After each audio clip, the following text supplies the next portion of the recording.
ജയന്തി, നീ ഇതിപ്പോ ഇവനെ വിട്ടിട്ട് വേറൊരുത്തൻ്റെ കൂടെ ഇറങ്ങിപ്പോയാലും ഞാനങ്ങ് സഹിക്കും. ഇത്ര നാണക്കേടില്ല. ഇതിപ്പോ അങ്ങനെയാണോ? മറ്റുള്ളവരുടെ മുഖത്ത് ഞാൻ എങ്ങനെ നോക്കും? നിന്റെ മുഖത്തോട് നോക്കാൻ എനിക്ക് നാണക്കേടാവുന്നു.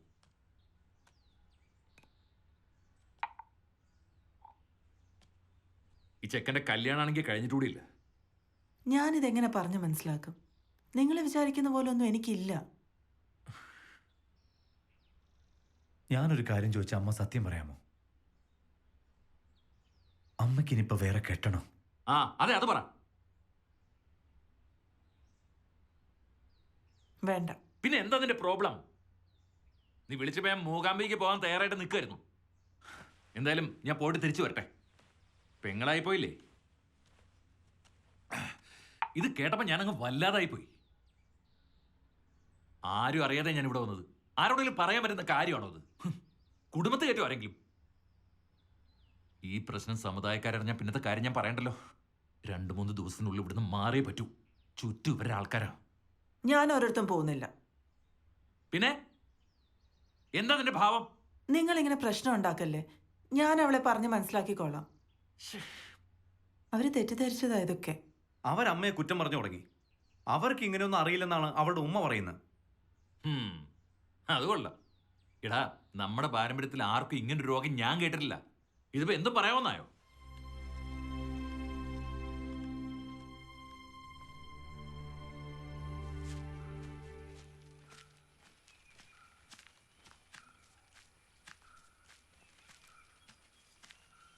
ജുമേ, സോറി. അമ്മാവൻ വന്നിട്ടുണ്ടായിരുന്നു. ഞാൻ കുറച്ച് വൈകിപ്പോയി. ഞാൻ അമ്മയോട് സംസാരിച്ചു. അമ്മയ്ക്ക് അങ്ങനെയൊന്നുമില്ല. ജുമേ, നീ എത്രയും പെട്ടെന്നൊരു കല്യാണം നോക്ക്. അതാണ് കുഴപ്പമെങ്കിൽ അങ്ങനെ ആവാലോ.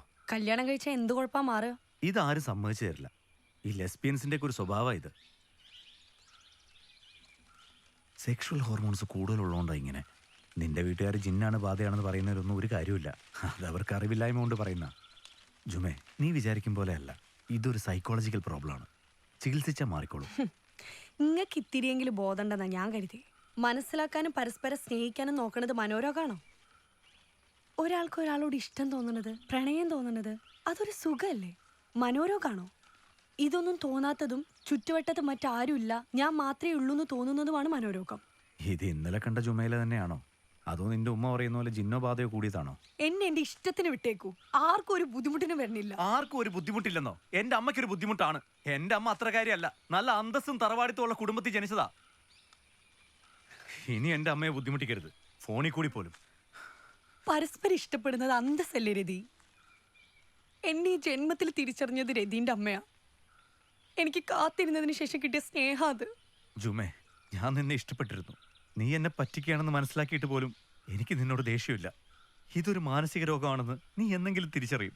വാപ്പയും ഉമ്മയും പറയുന്ന പോലെ കുഞ്ഞയുമായിട്ടുള്ള നിക്കാഹിന് നീ സമ്മതിക്കണം.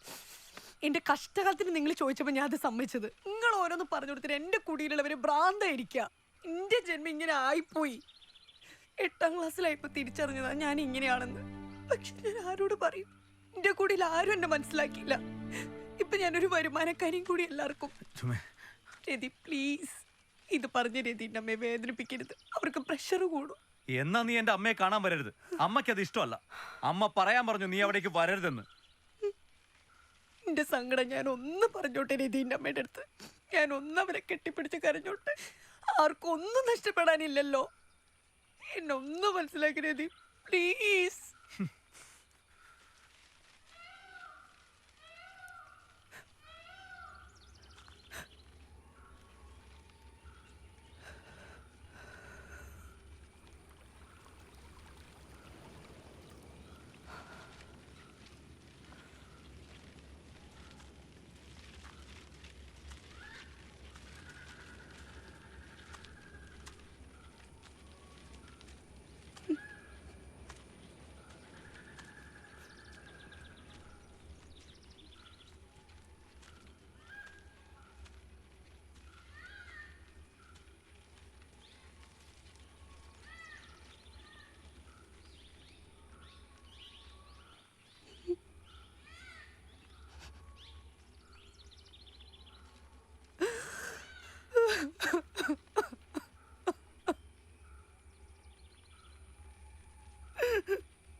എന്തേ?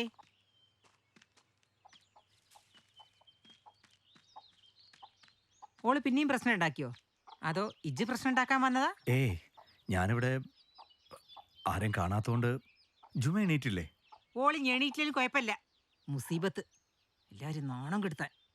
ഞാൻ എൻ്റെ ഒരു കുറവും കൂടി ഉണ്ടായിരുന്നുള്ളൂ. ചെറുപ്പം തൊട്ട് ഓള് സാധാരണ പെൺകുട്ടികളെ പോലെ ജീവിക്കാൻ തുടങ്ങിയിട്ടില്ല.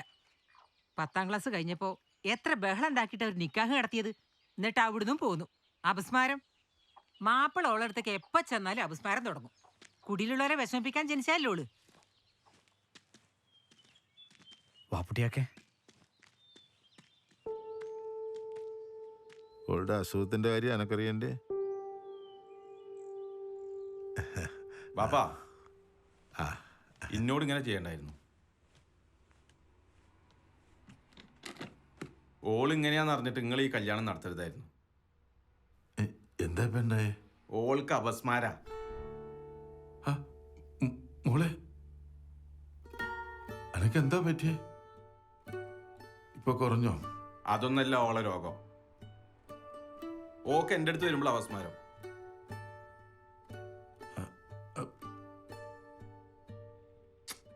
നിങ്ങളെ മോള്, ഞാൻ ഇപ്പൊ എങ്ങനെ നിങ്ങളോട് പറയാ? അല്ല,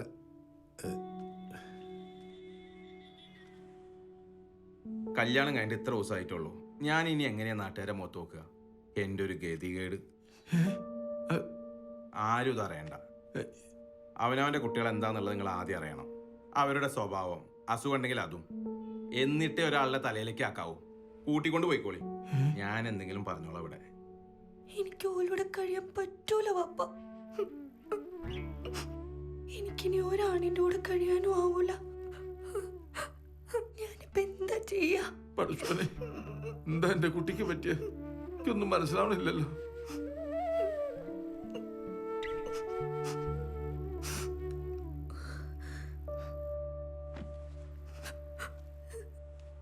ജി വിഷമിക്കണ്ട, വാപ്പാന്റെ കൂടെ പോയിക്കോളി. ഇതാരും അറിയണ്ട.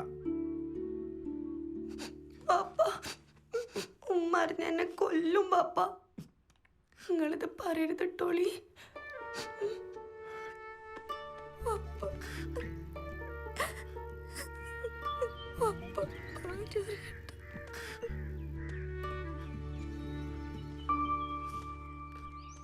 ഞാൻ മനഃപൂർവ്വം പറയാത്തതാ. എനിക്കതൊന്നും ഇഷ്ടമല്ല. അതാരോടും പറയണതും ഇഷ്ടമല്ല, ആരും അറിയണതും ഇഷ്ടമല്ല.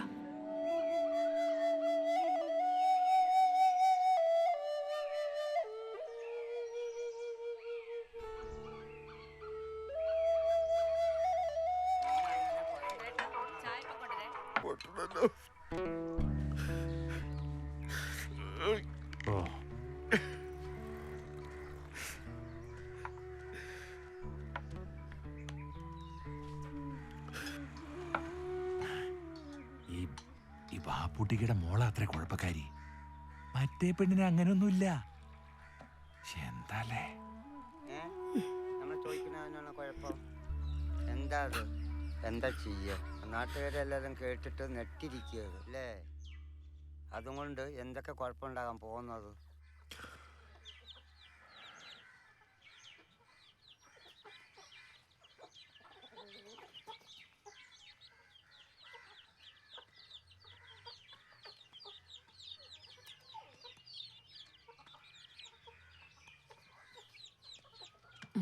അതെ, ഇനി എല്ലാരും അറിയുന്നതിന് മുമ്പ് നിക്കാഹ് നടത്തണം. എന്തേ? എന്താ ഓള് വരുന്നുണ്ട്. നിങ്ങളിപ്പം ഇനിയൊന്നും പറയാൻ നിൽക്കണ്ട, ഞാൻ പറഞ്ഞോളാം. ഓളെ പേടിച്ച് പിനിക്ക് പെരി കഴിയാൻ പറ്റുമെന്ന് ആർക്കറിയാം? ഉമ്മോ, ഒന്നും പറയാൻ പറ്റൂലല്ലോ, ഓള് രോഗിയല്ലേ. നിങ്ങളാ ഓക്ക് കൂട്ടു നിൽക്കണ്. അല്ല പിന്നെ ജുമേല, ബാപ്പയ്ക്ക് ഇത്തിരി ചൂടുവെള്ളം വെച്ചോളി. ആ പാപ്പ.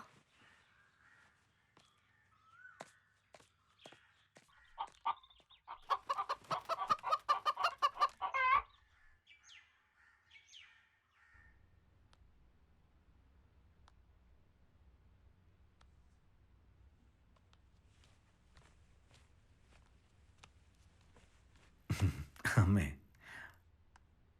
അമ്മയ്ക്കിനി ഫോണിൻ്റെ ആവശ്യമൊന്നുമില്ല.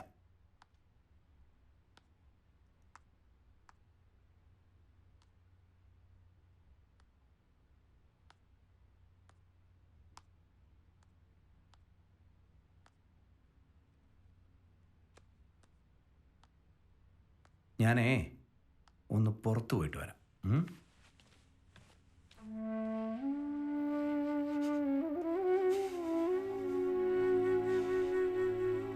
എന്നോട് ഇത്തിരി സംസാരിക്കാനുണ്ട് പേഴ്സണലായിട്ട്.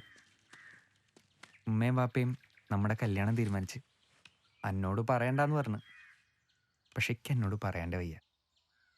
എൻ്റെ എല്ലാ കാര്യങ്ങളും അറിയണ ആളല്ലേ ഞാൻ. എനിക്കൊരാളുടെ കൂടെ പൊറുക്കാൻ പറ്റൂല. അനക്ക് പ്രണയം എന്താണെന്ന് അറിയാഞ്ഞിട്ടാ. ഒരാണിൻ്റെ ചൂടറിഞ്ഞാൽ ഒരു പെണ്ണും വേറെ എവിടേക്കും പോകില്ല. നിങ്ങൾ എന്നെ ഒന്നും ചെയ്യൂല. നിങ്ങൾക്ക് അതിന് കഴിയൂല. ഞാൻ പെണ്ണല്ല. സംശയമുണ്ടോ നിങ്ങൾക്ക്? നിങ്ങൾ ആളോളടുത്ത് പോയി പറഞ്ഞോളി, പടച്ചോൻ എന്നെ പെണ്ണായിട്ടല്ല ജനിപ്പിച്ചെന്ന്. ഇന്റെ കുറ്റല്ല അത്. പിന്നെ പെണ്ണിന്റെ ഒരു പ്രശ്നവും നിക്കാ കൊണ്ട് മാറണതല്ലാന്നും. പോയിക്കെന്റെ മുന്നിന്നോ.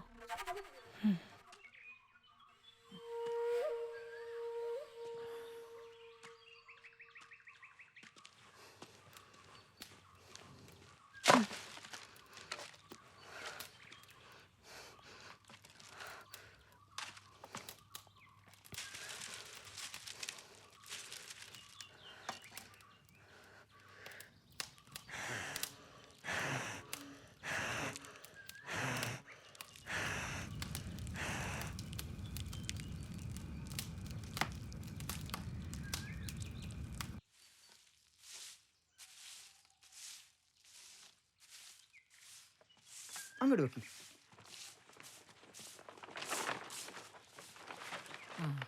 ഇങ്ങോട്ട് നോക്കി. ആദ്യം ഈ വശം പടുത്തിട്ട് മറച്ചോളി.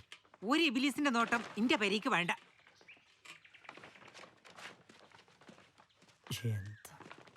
നോക്കി.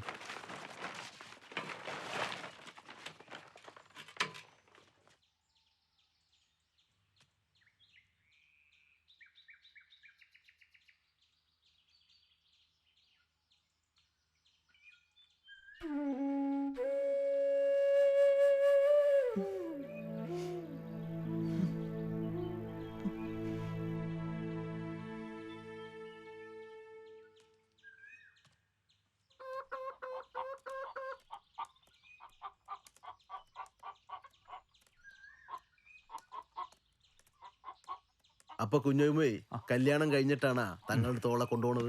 അതാ നല്ലത് ഉസ്താദേ. എന്നിട്ടൊരു കുഞ്ഞാമിന്റെ നാട്ടിൽ പോയിക്കോട്ടെ. കല്യാണം കഴിയുമ്പോ തന്നെ അവള് സൂക്കടെല്ലാം മാറൂലേ? പിന്നിപ്പ എന്താ? എന്നാലും മാളുമാനെന്ന് അറിയിക്കാനും കൂടെ പറ്റിയില്ല. ഇതാപ്പാ വലിയ കാര്യം. അത് പിന്നെ ഒരു ദിവസം വിരുന്നായിട്ട് രണ്ടാളും കൂടെ അങ്ങോട്ട് പോയാ മതിയല്ലോ.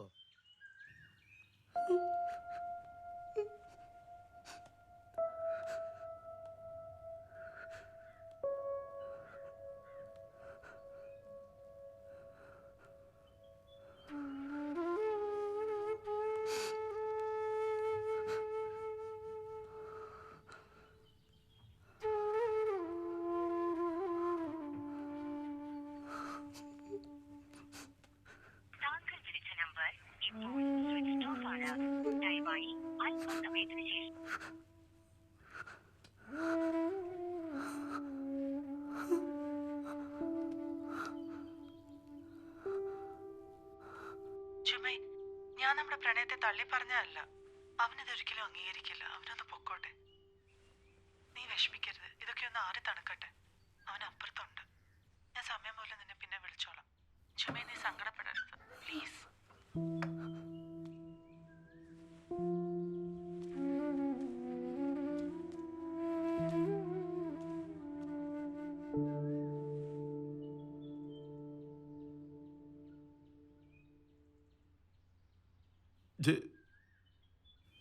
എന്തെങ്കിലും തിന്നാ?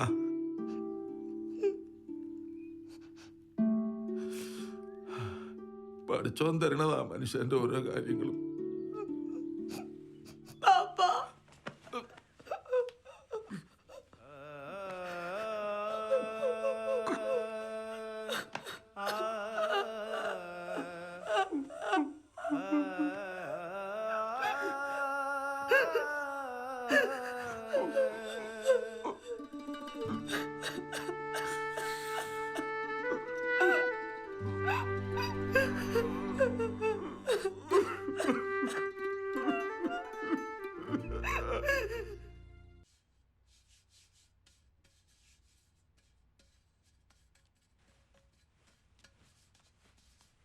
അമ്മാവൻ വിളിച്ചിരുന്നു, നാളെ സിംഗപ്പൂർക്ക് മടങ്ങാന്ന്. ഇത്ര പെട്ടെന്നോ? ഇനി ഒരുപാട് ദിവസം ഉണ്ടല്ലോ. നീ എൻ്റെ അടുത്തൊന്നും പറഞ്ഞില്ലല്ലോ. ഞാൻ ഏതായാലും പോകാൻ തീരുമാനിച്ചു. എനിക്ക് ഈ നാട്ടുകാരുടെ മുന്നിൽ പറ്റത്തില്ല. എനിക്ക് ഏറ്റവും ഇഷ്ടപ്പെട്ട പ്ലേസ് ആയിരുന്നു.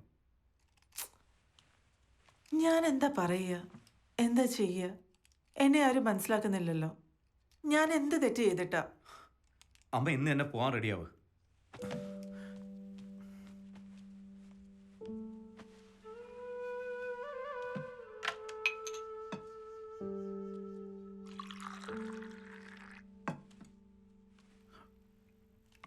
ഈ കെയർ ഹോം എന്നൊക്കെ പറഞ്ഞ അമ്മയ്ക്ക് അറിയാത്ത സ്ഥലമൊന്നും അല്ലല്ലോ. അമ്മ വിവരമുള്ള സ്ത്രീയല്ലേ. അമ്മയ്ക്ക് അവിടെ ഇരുന്ന് സ്വസ്ഥമായിട്ട് എഴുതാം. മനസ്സിലായോ? വേറെ ആരുടെയും ശല്യം ഉണ്ടാവത്തില്ല. എൻ്റെ ഫ്രണ്ടിൻ്റെ കസിൻ്റെ കെയർ ഹോം അത്. അടുത്ത ലീവിന് ഞാൻ വരുന്നത് വരെ മതി. അത് കഴിഞ്ഞ് ഈ വീട് വിറ്റിട്ട് നമുക്ക് വേറെ സ്ഥലത്തേക്ക് മാറാം. ഓക്കെ? മറ്റുള്ളവരുടെ തോന്നലനുസരിച്ച് പറിച്ചു നടന്നാണ് ഒരു പെണ്ണിൻ്റെ ജീവിതം, പ്രത്യേകിച്ച് ഒരു അമ്മയുടെ. അമ്മയ്ക്ക് അറിയാലോ, ഞാനിവിടെ അമ്മയെ തനിച്ചാക്കിയിട്ട് പോയാൽ ആ ജുമേലയുടെ ആൾക്കാർ അമ്മയെ തല്ലിക്കൊല്ലും. എനിക്കത് കാണാൻ വയ്യ. ഞാൻ അവളെ ഒന്ന് കണ്ടോട്ടെ. യാത്ര പറയാൻ വേണ്ടിയിട്ടാ. ഇനി ഒരിക്കലും കാണില്ലല്ലോ. അമ്മ യാത്രയൊന്നും പറയണ്ട, ഞാൻ പറഞ്ഞോളാം. എല്ലാവരും കൂടി എന്റെ ശവം ഇവിടെ നിന്ന് എടുത്തു വെക്കും. അതുകൂടി അമ്മ ഇവിടെ ഉണ്ടാക്കി വെക്കും.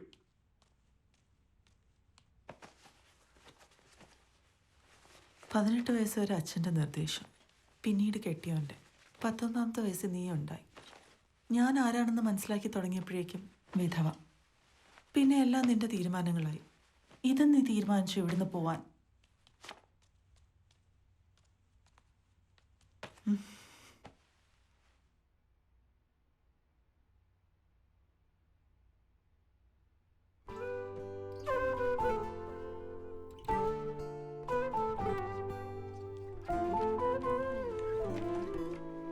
എനിക്കിവിടുന്ന് പോകണ്ട രതി. ഇതെങ്കിലും എൻ്റെ ഇഷ്ടത്തിന് വിട്ടു തന്നൂടെ? 2 വർഷം കൂടി അമ്മ ഒന്ന് ക്ഷമിച്ചാൽ മതി. അത് കഴിഞ്ഞ് നമുക്ക് സിംഗപ്പൂർക്ക് പോവാം. ഓക്കെ അല്ലേ അമ്മേ? വേഗം റെഡിയാവും.